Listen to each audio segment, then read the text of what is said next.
Kumusta? Mabuhay, magandang gabi and maligayang pagbabalik sa Music Game News. Ako po si Ovela. I am your host, Ovela, and as you may already know, I've been reacting to a lot of videos that talk about the Philippines and the Marcos's family, right? Because I am trying to learn more about this subject. And you guys seem very interested as well, and that is why you keep contacting me on Facebook and Instagram, sending me tons of information about this subject. But I'm a busy guy, so I don't always have the time to read all those articles or watch those videos. But there was one video that kept coming back, and that's the video that I will be reacting to today. And I'm gonna give you the facts, so I'll be reading the title and the description. The title reads, ENRILE, A Witness to History, Episode 1, Bongbong Marcos. This video was uploaded on Bongbong Marcos's channel. And the description reads, Harry Truman once said, there is nothing new in the world except the history you do not know. Watch former Senate President Juan Ponce Enrile give us a detailed account of the events that led to the declaration of martial law. And yeah, before I forget, there is episode 2, alright? So if this reaction video does really well, I will be reacting to episode 2. So show me, by liking the video and sharing the video. There you go. Alright, before we start, please consider following me on Instagram at Music Game News, because that is where you can actually talk to me and contact me and send me suggestions. And without further ado, let's get to it.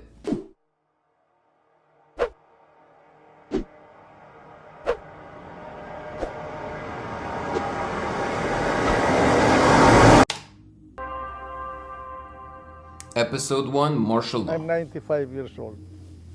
What? So, with that span of time, you can just imagine that I remember President Aguinaldo all the way to President Duterte. That's amazing. And that's my advantage over most people in this land today, because I have seen history from the time of the Americans all the way to now.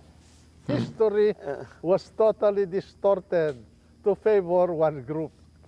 And it is unfortunately continuing. That is why exercises such as these are important. Little by little, the truth will come out.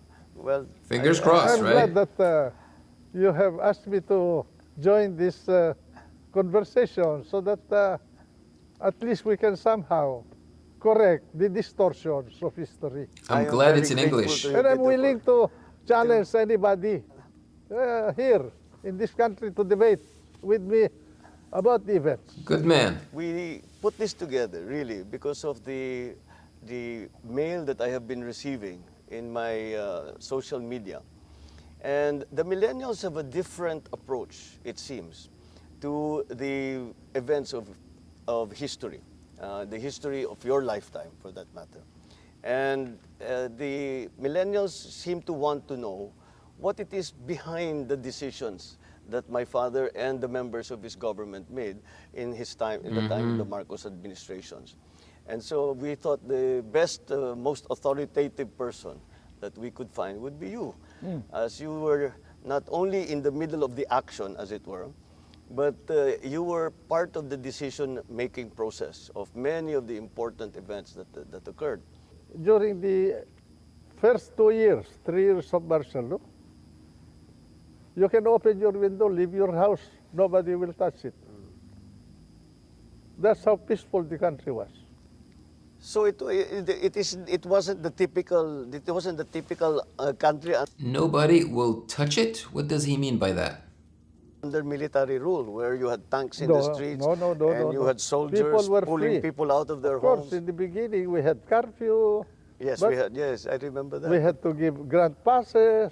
So, Tito, the account you're giving as to the approach, the build-up towards the declaration of martial law and the actual implementation of it and the enforcement of the military rule is very different from what we are hearing And for you, Tito, for example, I mean, I hear it too, but of course, it's a different, you come from a different perspective. What is the biggest fallacy that the young people now are being fed about the Reasons behind the martial reasons law? behind and the actual events of martial law? They claim that we killed a lot of people, and that's why when I was interviewed by someone some time ago, I challenged her. Name me one that we executed, what we killed other than Lim Seng.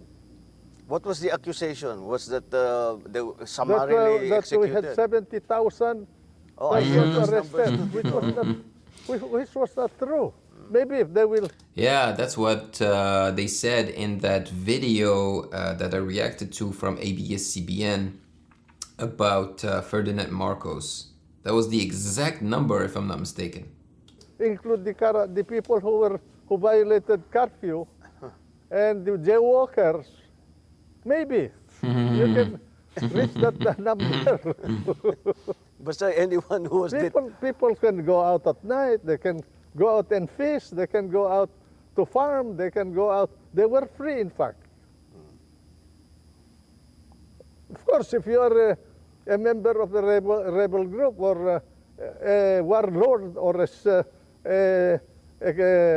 who violated a criminal law, you have to be arrested, whether you have martial law or not. It sometimes I'm mystified sometimes by the lack of understanding of the simple fact that if you attack the government, you attack the state needs to defend itself. Of course. And that's why fighting would break out. And that's Name me one person that was arrested because of political or religious belief during that period. None. They were all for Name me criminal one acts. person that was arrested simply because he criticized President Marcos. None.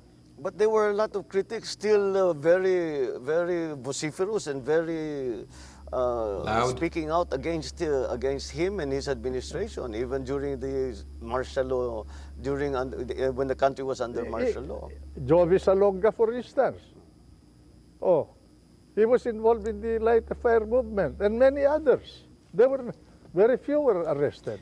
I mean, if it's a democracy, then you are allowed to, to speak for yourself and speak your mind about, the government in place, right? It's not a dictatorship. So, of course, they're not gonna arrest people just for speaking their minds about the government and the rules that are in place. And they were released. They were inconvenienced for a while, but they were released. The late Pepe Jokno, he didn't want to be released. I told Pepe, just sign anything and just get out of here.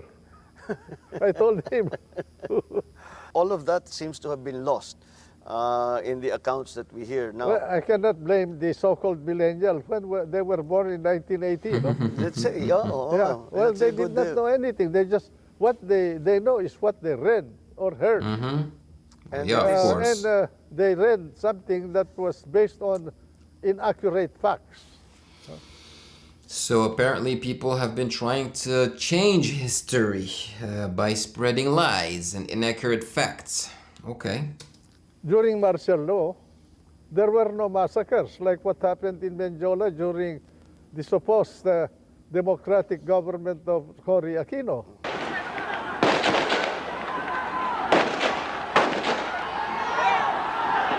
In January 22nd, 1987, that's my year, Cory Aquino's state security forces violently dispersed a farmers' march to Malacañang Palace in protest of the lack of government action on land reform.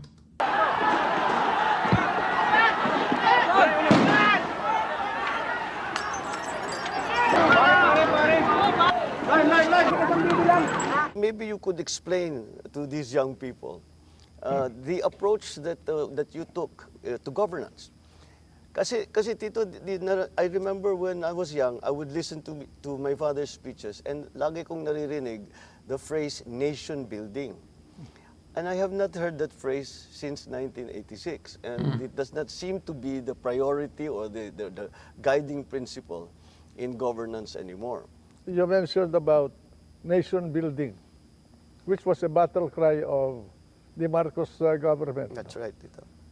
That was all included in the national plan that was prepared by the brain trust of your dad. And that covers infrastructure, agriculture, energy, and education. And that's why when we started with agriculture, he established irrigation canals, especially in the north and in many parts of the country. And then he went into electrification. The national electrification that we have started with your father. He started the geothermal sources of energy in the country today, which is helping the economy. And then later on, as a part of his national plan, education of the people. And that's why he created the system of state universities that expanded the educational system in the country and made education cheaper for the people. And so many others. He introduced land reform. That's why he was very conscious of the sale of Hacienda Luisita during the Garcia administration.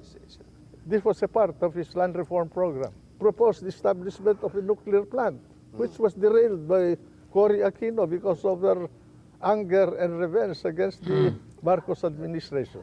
Tito, you mentioned the lobbying of the big landowners, the hacienda owners, and for the exemptions from the land reform.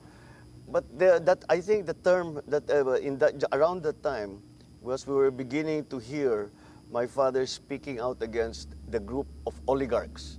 Correct. That were controlling many segments of the economy. Correct. And were not helping or supporting the national program. Oligarchies existed during the time of your dad and even before that. And even now, they are still around. They control the economy, they control the agriculture because they own the haciendas, they control the communication, they want to control even government.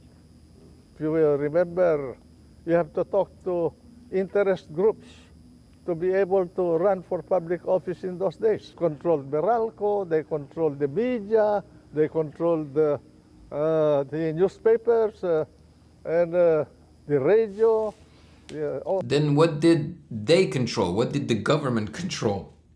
Many facets of the industry. The industrialization of the country was controlled by the so-called oligarchs. Sounds like the oligarchs had control over almost everything. Of the land.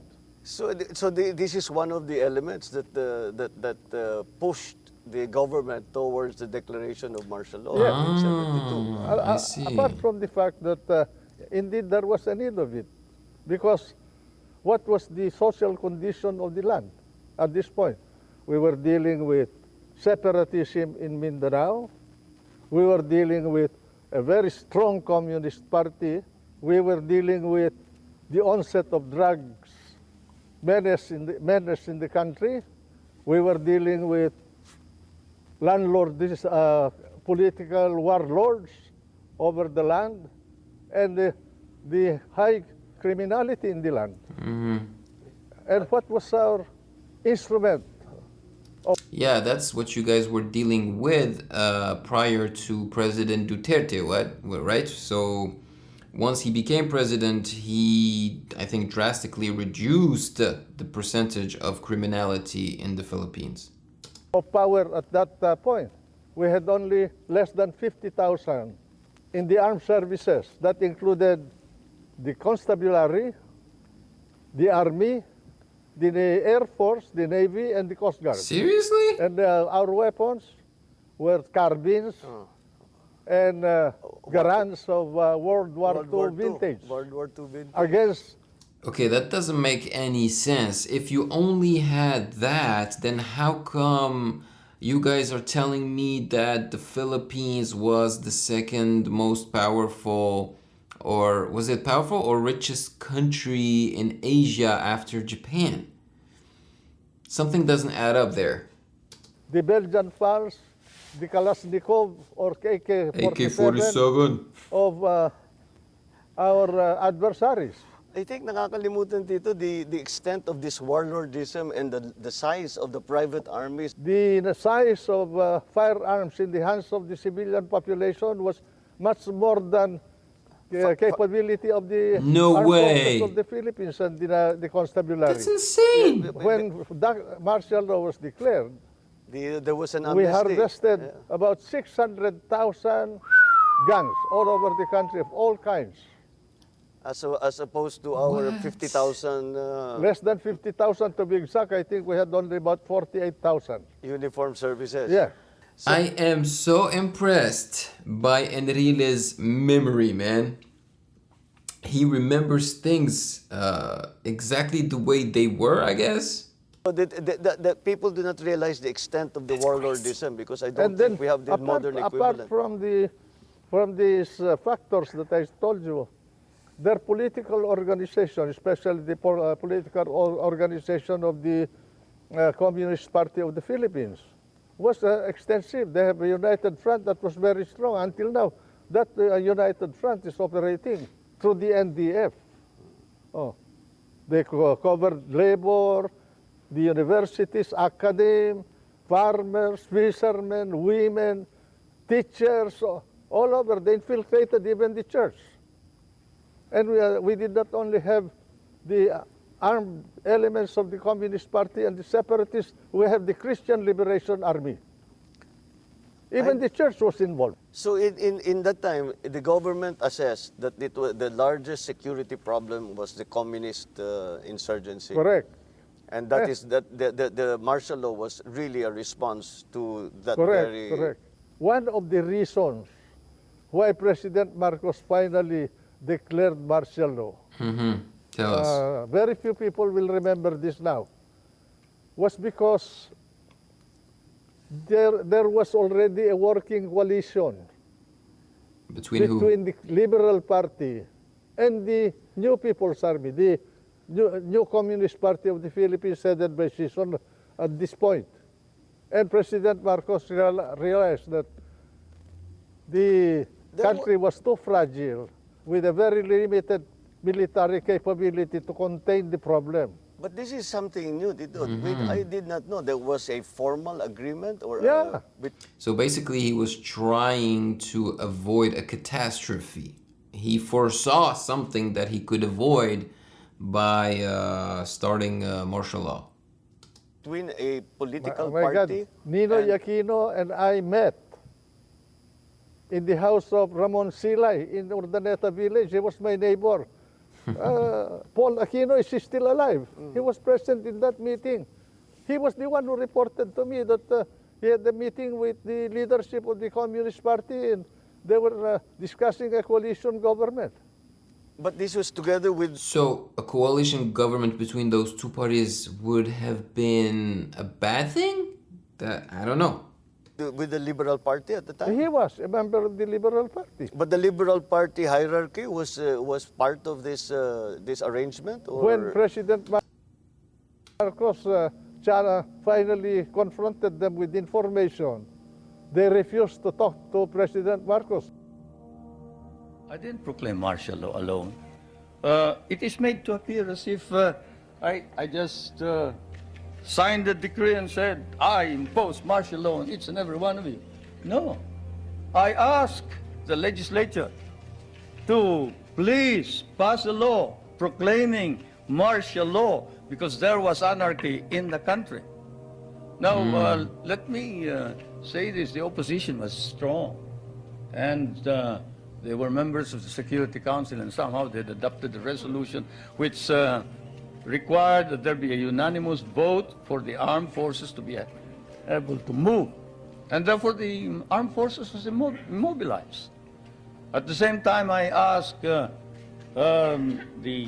opposition party to come and join me in a coalition government. I offered one half of the cabinet.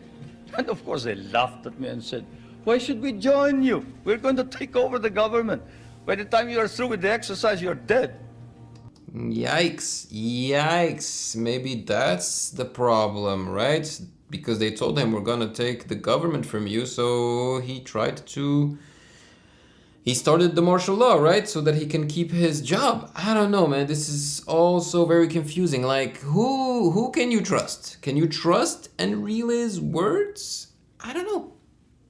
Because he was clearly working with Ferdinand Marcos, right? How was the evolution of the thinking within the administration to finally come to the decision that my father declare martial law in Because 72? it started when they invented the Jabida massacre. I say invented because until now I've not heard of anyone who complained about anybody being massacred in corridor.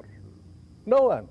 The only one who was who appeared as a member of the trainees, supposedly the Muslim trainees in corridor, was that fellow who swam across the corridor to Cavite, which was the invention of Montano and Ninoy Aquino. That is, and because of that outburst, political outburst of Ninoy, we lost Sabah. And then that Jabita massacre, what do you call this, injured the political stature of the Marcos regime. So a lie. Followed by the Plaza Miranda grenading in 1971. And because of that Plaza Miranda, I was a victim. I was a candidate afterwards for senator, and I lost because we were blamed for Plaza Miranda, although that was the handiwork of the Communist Party. The disorder that was brought about by them, by the left especially, was too much to bear by the country at that point. As a Secretary of Defense, I had to fight both the Muslims in Mindanao and the Christians. And then at the same time, there were also Datos who rose against the government. The group of the MNLF were sponsored by Malaysia because of the limitations imposed by the government, the regime, or the political situation in the country before martial law. The hands of the president was limited, so he finally decided, after he was re-elected, to impose martial law. He asked me to study his powers under the Commander-in-Chief provision. I was Secretary of Justice at the time. The declaration and the implementation in the very first days. I was not here. I was abroad studying. And I remember that I just got the news from a phone call. Is martial law the only way for a president to be able to do whatever he wants to do? You know, my question is, Ferdinand Marcos, would he have been able to do, you know, to act on his plans without having declared martial law? You know, because the two words martial law, I feel like are scary. You know, they scare people. It means that they lose control, and that the 100% of the control is between the hands of the president and his government, right? So I'm just wondering if there is a way to still act on your plans without declaring martial law. My father had mentioned it previously, and he said that things are getting pretty bad, and he had spoken about the suspension of the writ of habeas corpus. And after that, he was talking about he had hoped not to declare martial law. But I got the news that your dad asked me to prepare this study in December of 1969. It's unbelievable that he can remember the dates. That he will finally have to face the music. When we finished the studies about January of 1970, at this point the president transferred me to the Department of National Defense. And then he waited from 1970, 71. He allowed the election of 1971 to go through, where the nation was experiencing violence and disorder. Because he did not want to declare it. He was hesitating to use his commander-in-chief powers. Enrile is 90, what did they say? 96, something like that. And his English is so wonderful. Until finally in 1972 he decided. My countrymen, as of the 21st of this month, I signed Proclamation number 1081, placing the entire Philippines under martial law.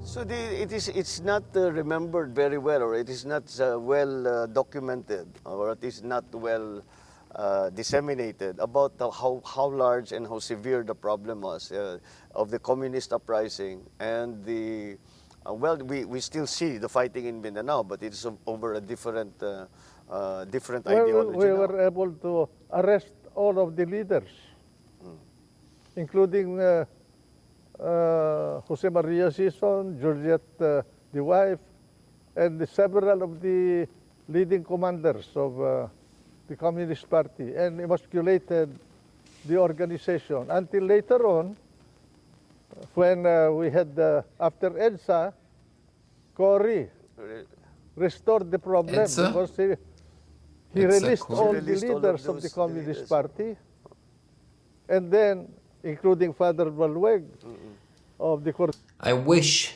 I was sitting here with a Filipino or Filipina that could clarify some of these terms and tell me who these people are, you know, because he's like dropping names that I'm not familiar with, you know. Cordilleras, and then brought back Miswari from exile to revive the MNL problem. And was there a reason stated That for is where why I they parted did ways with with Cory. Oh. In the face of all of this, I think we come to the question: how did you think Cory did as president? Did you think she wala kami dito, so hindi namin alam masyado yung mga detalye. You know, Bongbong, having been involved in the cabinet of President Marcos, and I'm not saying this to denigrate anybody, I was dismayed when in my first cabinet meeting with Cory, he did not make any decision. I'm sorry to say this, but I realized in that first meeting that So Cory Aquino was a woman? Because they keep saying she. I had in that cabinet, that the president that succeeded Jordan did not know anything about governance. Oh, damn. Okay, see, they can't leave it like that. That's a great teaser. They really make me want to watch episode 2. So, like I said, I wish someone was here with me that knew more about the Philippines and the Philippines government and history to explain to me, you know, the names that they keep dropping, you know, like whether it be the people in the government or the places in the Philippines, right? Because they kept mentioning Mindanao and, you know, other provinces in the Philippines. It was very interesting, I have to admit. It was very interesting, but then again, if Enrile was working with Ferdinand Marcos and liked the way Ferdinand Marcos did things, it would be only fair to hear someone, you know, that's also as old as Enrile, but that was working with the opposition, if you will, you know, and hear their side of things, you know what I mean? I'm definitely interested to watch episode 2, but it really depends on you as well. If you've enjoyed this video, then, you know, tell me in the comment section, and show me by liking the video and sharing it, of course. So there you go. Now it is your turn to tell me in the comment section below your thoughts on this episode. Maraming salamat po. Thank you so much for joining me. Take care of yourselves. Have a great day. Stay safe, and I will see you in the next video. Peace. Thank you for watching. Subscribe here and please like the video to show your support and appreciation for my work, and turn on the notification bell to be poked for future content. Yeah.